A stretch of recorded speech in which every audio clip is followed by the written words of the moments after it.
Prévu pour arriver d'abord au Nigeria, le câble du fibre optique du géant du numérique a finalement choisi le Togo comme première étape africaine, ce qui conforte les ambitions du hub digital en Afrique de l'Ouest. Le Togo, qui n'était pas sur la liste des pays bénéficiaires de la première cohorte, a été intégré après plusieurs mois de négociations et il devient le premier pays africain à accueillir le câble. C'est réjoui la ministre togolaise de l'économie numérique et de la transformation digitale, Sinan Lokson, sur le quai de Togo Terminal au port autonome de Lomé, une cérémonie présidée par le chef de l'État togolais, Faure Gnassingbé, et Adam Adjornou. Le succès permet au Togo de satisfaire les exigences de la feuille de route gouvernementale portant sur le renforcement du raccordement Internet dû au réseau mondial. Oui, vous savez, le Togo a mis au centre de ses priorités le numérique avec toute la potentialité que cela puisse donc offrir aux Togolais et partant de là la politique togolaise très ambitieuse sur ce plan-là. Je pense que les actions à la matière depuis un moment, je pense qu'on peut véritablement, si nous faisons un peu la sommation, arriver à beaucoup de choses. Vous savez, cette connexion vient à la suite donc, du data center, qui est donc l'outil de stockage de données que le Togo donc s'est offert depuis un moment.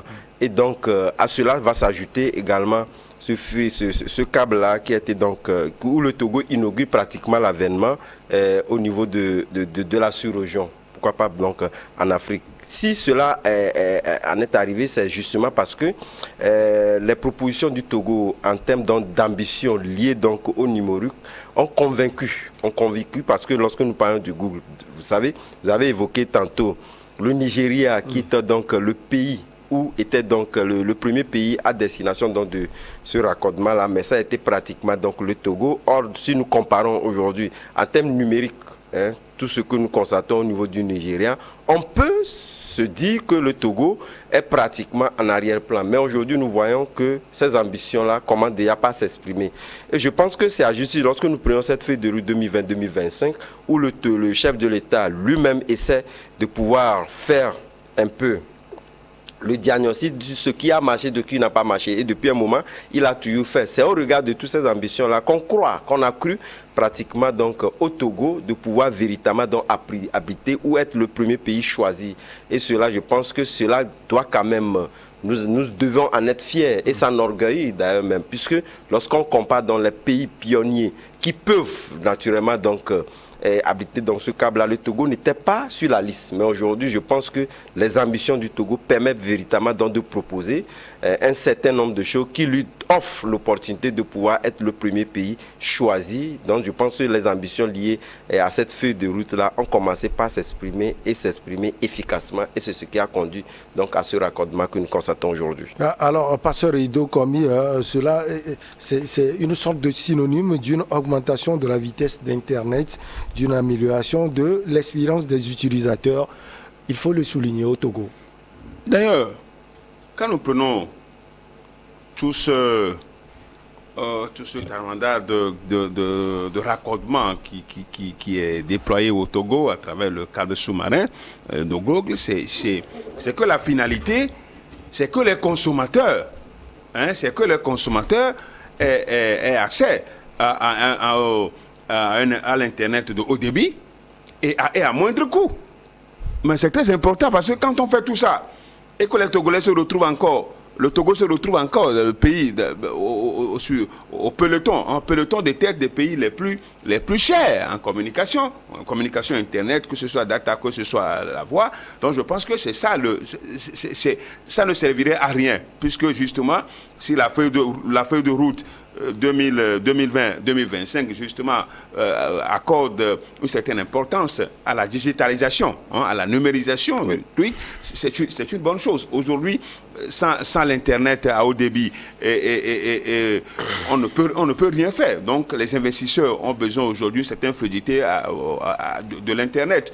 Et donc, pour nous, ce qui est important, c'est la qualité et le coût qui est important dans tout ça. Si on a déployé tout ça et que ça ne va pas être un intérêt ça ne va pas porter d'intérêt aux citoyens. Alors nous, vous avez tout fait, on a beau tout faire, mais ça ne servirait à rien. Donc ce qui est important pour nous, la chute pour nous, parce que le dossier, c'est un gros dossier, parce que si c'était le Nigeria qui était prévu pour abriter, pour avoir ce raccordement, là, et que c'est le Togo, il faut s'intéresser. C'était une affaire de gros moyens. On ne sait pas ce qui s'est passé pour que le Togo soit le pays de destination. J'en suis fier parce que c'est mon pays et c'est le premier pays. Maintenant, moi je veux de fruits. Je veux que ça porte de fruits. Que ça ne sert pas les politiques. Qu'on dise que c'est au Togo, que c'est le premier point de chute de câbles sous-marins de Gog, et puis ça s'arrête là. Si c'est ça, je dirais ça ne sert à rien. Moi je veux que les Togolais aient accès à haut débit. C'est sans doute l'objectif. Bien sûr, c'est l'objectif et c'est ce qu'on attend. On va mesurer la portée, l'importance de ce câble sous-marin de Gog là. On va mesurer ça par rapport à la qualité et puis au coût que l'Internet va générer au Togo. Donc, je le dis une fois encore, c'est une bonne chose. Mais aujourd'hui, il faut qu'on quitte la médiocrité, parce que la qualité aujourd'hui n'y est pas. La qualité n'y est pas. Le coût aussi c'est trop. Le coût aussi, c'est trop. Donc, je crois que ce projet viendra justement résoudre ces problèmes-là et permettre aux Togolais qui sont souscrits à l'Internet ailleurs, à l'intérieur du pays, parce que quand vous le prenez aujourd'hui, vous allez à Vaughan, on parle de 4G, mais quand vous arrivez à l'intérieur du pays, c'est 3G, vous allez voir, vous n'allez pas voir 4G. C'est dans certaines villes que vous verrez 4G. 5G, je crois que ça c'est je ne veux pas parler de l'anarque, je veux parler de trucs, mais 5G, c'est véritable cauchemar. 5G, on n'en parlons pas. Puisque nous n'avons pas encore quitté 4G, il n'y a pas encore une certaine fluidité, une certaine qualité au niveau de la 4G. Mais toutefois, il faut reconnaître quand même que le Togo est en train de faire quand même, il y a certains efforts qui sont en train quand même d'être faits. Et vraiment, si on veut vraiment être un véritable œuvre en Afrique, il faut quand même déployer des gros moyens pour pouvoir y arriver. C'est presque 37 000 emplois aussi en ligne de mire, Adam Adjoron. Oui, bon, la question de l'employabilité des jeunes, vous savez, aussi au cœur de cette feuille de route-là, nous n'allons plus revenir sur les 35 000 emplois que va générer PIA et autres. Et vous avez constaté qu'après le recrutement général de la fonction publique, il est annoncé encore près de 30 000 donc 3 500 recrutements des enseignants, etc. Et donc je pense que ces acteurs-là, mais lorsque je reviens un peu sur ce qu'abordait tout à l'heure le pasteur, parlant donc du ratio qualité-coût lié donc à ces raccordements-là, c'est une évidence. Parce que lorsque vous prenez la quasi-majorité de la population togolaise, aujourd'hui c'est le coût de l'Internet. C'est vrai que l'accès à Internet aujourd'hui, c'est une réalité. Aujourd'hui, personne ne peut rester en marge, disons, de cette technologie-là. Mais au même moment, je pense que lorsque nous parlons du 5G, sur la question, il y a beaucoup de choses qu'on peut se dire, sur lesquelles moi j'avoue véritablement donc mon incompétence, mais j'estime que sur cette question, c'est une question de coût, mais à ce qu'on nous dise aujourd'hui, c'est sur des points, comme il a relevé aujourd'hui, la 5G n'est pas totale sur toute l'étendue du territoire. N'est pas donnée même pas. Je pense que non, à des points, non, on nous a dit à des points donnés, puisqu'aujourd'hui... À des points donnés, donc c'est sélectif. La qualité, c'est sélectif, il ne faut pas en parler, il ne faut pas généraliser. La qualité est aujourd'hui... Vous parlez de 5G. La qualité est une question aujourd'hui, c'est une évidence partagée. Mais parlant donc du coût également, puisque aujourd'hui, lorsque nous lisons un peu sur les réseaux sociaux, ce qui revient, on fait des avantages comparatifs avec d'autres pays. Des analyses de l'ARCEP, il faut le dire, voilà. Des analyses de l'ARCEP. Donc cela, ça reste une préoccupation pour nous les Togolais. C'est une évidence, comme il a dit. C'est vrai qu'on peut être des pionniers, des pays pionniers à accueillir telle chose. Moi, je me pose la question de savoir aujourd'hui, c'est vrai, ça va générer des emplois, mais au même moment, si le Togo a pu véritablement donc poser sur la table certaines réalités liées donc à ses ambitions politiques quelque part, ça vous a dit, vous avez évoqué la question de coût. Est-ce que cela ne nous reviendra peut-être plus cher de pouvoir avoir dans ces raccordages? Je me pose beaucoup de questions. Mais pour le moment, parlant donc de cette qualité-là, je pense que cette question va être résolue. Mais il ne faudrait pas que nous ayons véritablement aujourd'hui la qualité, puisque la qualité aujourd'hui sur la connexion, ça reste un sujet véritablement à débattre. Parce que parlant de la qualité, nous qui utilisons au quotidien, véritablement, donc la question ne peut pas aujourd'hui tabler sur une qualité véritablement fiable de ce que nous avons. Ça, personne ne peut nier. Mais aujourd'hui, nous savons quand même avec ce raccordement, nous allons véritablement dans la qualité. Mais il faudrait quand même qu'on parle également de coûts. De coûts que cela supporte. Oui. Je pense que... Mais j'ai toujours confiance à l'ARCEP qui fait aujourd'hui un travail de titan bon boulot, et qui essaie un peu d'équilibrer... D'orienter même les opérateurs. Voilà. Aujourd'hui, il a fait en sorte que ce soit le consommateur lui-même qui puisse véritablement regarder... Le micro-régulateur même. Voilà. de cette question-là. Donc je pense que cette question de coût, il est mieux placé que nous pour pouvoir porter le sujet que de pouvoir dans le débat. Alors, pour peut-être répondre à Pasteur Edo Komi, l'équipement devrait aussi permettre d'augmenter fortement le taux de pénétration d'Internet qui est actuellement de 23%, passer de 23% à plus. Vous parlez de la couverture, la couverture du réseau. Vous voyez, de la couverture, c'est ce qui est important aussi, la couverture de réseau. Donc il faut reconnaître qu'avec l'ARCEP aujourd'hui, il y a beaucoup de choses. Il y a des choses qui étaient même dans le cahier de charge des opérateurs de téléphonie mobile. Mais comme j'ai caché, il a fallu l'ARCEP pour pouvoir montrer aux opérateurs, vous dire, mais ce n'est pas possible qu'aujourd'hui vous voulez la différenciation des tarifs, par exemple. Quand vous prenez Togocel pour appeler Move, vous prenez Move pour appeler Togocel, c'est le même tarif. Mais ce qui n'était pas le temps avant, j'ai peur, même si je suis à Togocel, je vais appeler Move, je dis, je bip, il faut biper. C'est une sorte de spéculation qui était... Bien sûr, justement. Et aujourd'hui, l'ARCEP a réglé tout ça. Et donc, je crois, la pénétration aujourd'hui, c'est très important. Parce que dès que vous quittez Lomé, quand vous allez à l'intérieur, vous voyez que la dégradation est totale. La dégradation est totale. Ouais. C'est pourquoi il faut penser à la couverture du réseau. Si réellement le Togo, l'ambition que nous portons aujourd'hui, l'ambition que le gouvernement porte aujourd'hui, que ça se matérialise sur le terrain, que ça ne soit pas seulement politique. Vous savez, il y a aujourd'hui des projets auxquels le Togo a souscrit et les conditions, la première condition, c'est la mise à disponibilité de la qualité de cette technologie-là. Et donc, il ne faut pas qu'on donne l'impression que politiquement, le truc se règle politiquement et que sur le terrain, les populations, enfin, les consommateurs sont ceux-là qui en sont victimes. Donc, voilà, c'est un peu notre crainte, mais nous allons suivre ça, parce que ça nous concerne en tant qu'association de consommateurs, ça nous concerne et nous allons suivre ça de près. Cela va permettre aussi à Damadjornou la connectivité avec les voisins. Ouais, voilà.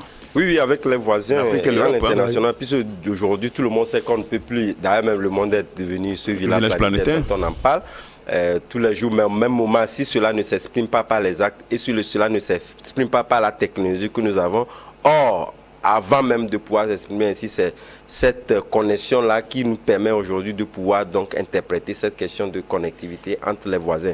Mais au-delà, à la vérité, nous allons constater que lorsque nous parlons de connectivité, ça va au-delà. C'est vrai qu'il a effleuré un peu sur la question politique. D'ailleurs même, nous avons aujourd'hui besoin, étant donné que nous sommes dans un environnement où la question sécuritaire est au centre de tous les engagements du gouvernement, cette connectivité également permettra réellement de mieux contrôler nos États. C'est une évidence également, puisque aujourd'hui, lorsque nous entendons, voilà, les gens ont pris telle ville, ils ont d'abord coupé Internet, la connectivité, isolé le pays, isolé cette ville-là. Il faudrait qu'on ait d'autres alternatives qui permettent d'alerter très vite les forces de sécurité pour qu'ils puissent donc déployer la tuerie pour donc porter secours à ces pays. Donc je pense que lorsque nous parlons de tout cela, il n'y a pas que le consommateur, mais ça va au-delà. C'est une question également, c'est une question politique et je pense que cela permettra d'être davantage en sécurité. Pourquoi pas de s'ouvrir sur les voisins pour porter peut-être main forte aux voisins qui en ont également besoin et cela peut permettre peut-être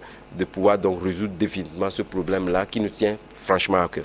Alors, Pasteur Rido, comme une fois le déploiement achevé, la maintenance et l'exploitation de ce dernier ainsi que les réseaux terrestres de fibre optique existants seront confiés à la société de droit togolais Squarite Ouezon, détenue par la société d'infrastructure numérique SIN 44% et Squarite Maison Mère à 56%. Les sociétés togolaises sont aussi mises en avant. Oui, non, je crois que c'est une bonne chose que cette fois-ci, on met les sociétés togolaises en avant. Parce que jadis, on avait l'habitude de confier même les choses qui revêtent certaines souverainetés à des étrangers, à des sociétés étrangères. Et ça, vraiment, je crois que nous l'avons jamais accepté. Bon, donc, si aujourd'hui, c'est une société togolaise qui est en avant avec un taux, un chiffre de 56% de marge de gains, je crois que c'est une très bonne chose. Et donc, ça va nous permettre, parce que ça va nous permettre l'emploi même est plus local. Et vous savez, il y a des ingénieurs de technologie, tout ça là en informatique qui sont là, donc qui vont quand même être mis en contribution pour permettre à ce projet de pouvoir être efficace et permettre à une certaine connectivité et surtout à une couverture de réseau dont nous avons besoin aujourd'hui pour que celui qui est au nord du pays, celui qui a un village éloigné puisse rapidement se connecter avec celui qui est à la capitale. Non, je crois que c'est une bonne chose qu'on mette en avant une société togolaise et notre pays, c'est que ça se poursuit et que ça soit ainsi. Même question, le Togo est mis en avant par le truchement de ces sociétés. Oui, c'est une bonne chose, mais au même moment, quelque part, je pense que ce n'est pas toujours du goût du gouvernement peut-être de confier les offres, comme venait de le dire tantôt le passeur, à des sociétés étrangères.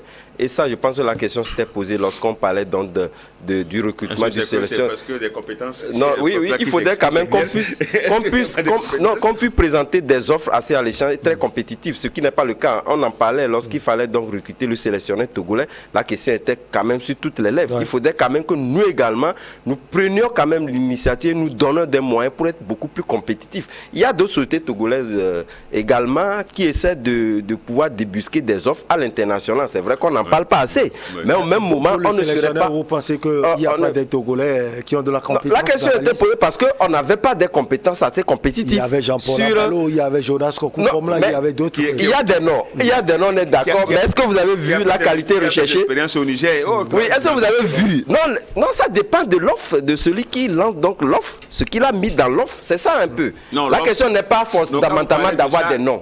On a des noms, c'est vrai, mais ces noms-là, lorsque nous les prenons, est-ce qu'ils sont compétitifs? Est-ce que tu sais que l'offre était opaque? Sur les ambitions. Est-ce que tu sais que l'offre était opaque? Il n'y avait rien dedans. Non, mais sur les ambitions que présente le pays. Donc, quelque part, il nous appartient de ne pas seulement faire seulement de la compétitivité endogène. Il faudrait quand même qu'on ait des sociétés, des personnalités, si tel est qu'on veut véritablement être véritablement compétitif au niveau de l'Afrique, il faudrait quand même qu'on puisse mettre l'ambition, mettre la barre assez haute et mettre les moyens pour arriver à ce point-là que de pouvoir rester dans le favoritisme, dans le traitement de faveur, ce qui n'est pas aussi bon pour notre pays. Parce qu'on ne peut pas être le premier pays comme c'est d'abord et dire que voilà... Empiéter sur les résultats si jamais on se justement au favoritisme. Mais je crois quand même qu'il y a des compétences. Donc il faut laisser ces compétences s'exercer au Togo et on appréciera.